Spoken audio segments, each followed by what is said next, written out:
Ladies and gentlemen, let us further discuss PlayStation 4 and Resolution, shall we?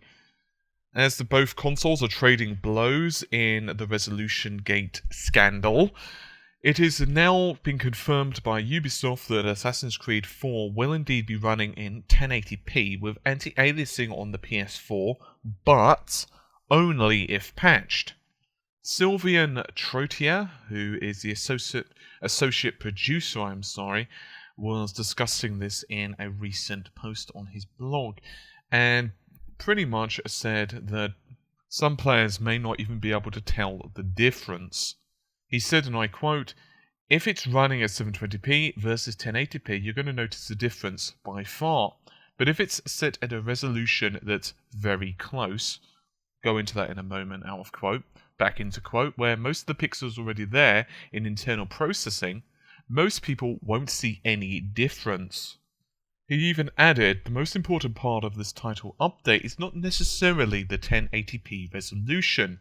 It's the fact that even when we were done with the project, even when we were finished with the certification and everything else, even when most of the engineers had started to work on other projects, like we always do at Ubisoft, some of my engineers continued to work on Black Flag and even developed a brand new anti-aliasing technique.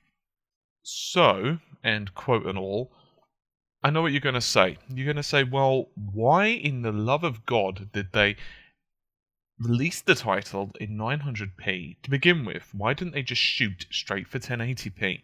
Well, it was actually pretty simple. The idea was so that they got a little bit of extra wiggle room in terms of primarily GPU, but also CPU utilization. In other words, to ensure that the frame rate was stable and didn't drop below 30 frames per second. Now remember, there is actually a substantial difference between the resolution of 900p versus 1080p. To you it may sound only 180. I mean, what the hell is 180? In reality, it's actually substantially more. If you times 1600, I'm sure many of you all know this, but let's just go through the math anyway. 1600 by 900, you get 1.44 million, thereabouts. And on the other hand, if you times 1920 by 1080, which of course would be 1080p for those of you keeping count, you get just a smidgen, a hair, an iota over 2 million. So it's actually quite a substantial difference when you start looking at the maths behind this. Now, there's still no news on the Xbox One version.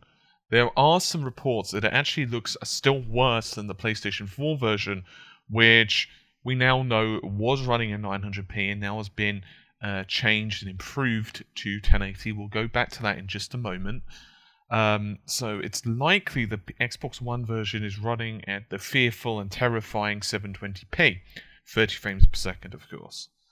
The PlayStation 4 version, basically, if you read between the lines, what happened is that because the game was pretty much being created not only cross-platform in terms of the Xbox One and the PlayStation 4, but also cross-generation. So, for example, PS3 and PS4.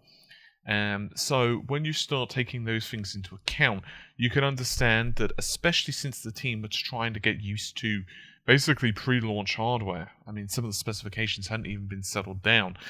Just to give you guys an idea, there was actually a story that PlayStation 4's 8 gigabytes of memory was actually kept secret from third-party developers, at least some of them, not all, but for example, the UK developer, Just Add Water, only found out that the PS4 had 8 gigabytes of memory when it was actually being unveiled, and so you can probably extrapolate that to other consoles as well. So what likely happened is that they just didn't realize they had the extra wiggle room, but more to the point, and probably more importantly, you've got to consider that goalposts changed. What basically happened is that they put together the code for a tight time schedule, and this is the same for pretty much any of the launch schedule games. You can't just be like, oh, okay, the console's released on, the 15th, and we need our game ready for the 14th. No, that's of course complete stupidity. You need the game ready well before that, so you can do things such as bug testing. You can actually get the damn game, ready and in store, for example, and all of that takes weeks, if not months, in some cases.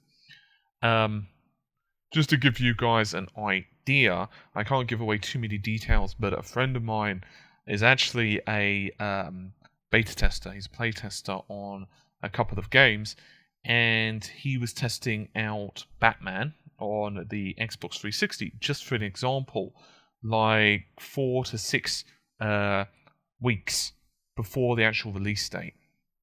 So, and he wasn't even one of the first people to actually try it. So that just gives you an idea in some cases how, how little time they actually have in some cases to actually get the code ready. So what pretty much happened, of course, is then they were like, okay, let's try to optimize this.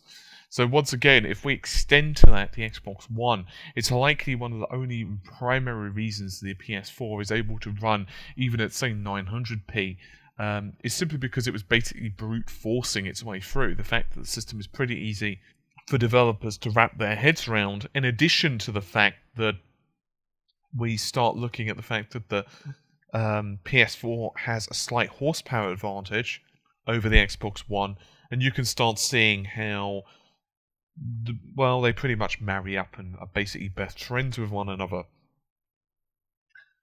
I'm curious because obviously the PC version hasn't quite dropped yet. It will be here pretty damn soon, however. I'm curious how it will be handling Assassin's Creed 4, because the recommended GPU, I believe, I'm not looking at this, but this is from pure memory, was like something like a GTX 470, which is a couple of generations old now, to say the least. And, I think that's got 1 gigabyte of memory as a standard GDDR5 memory.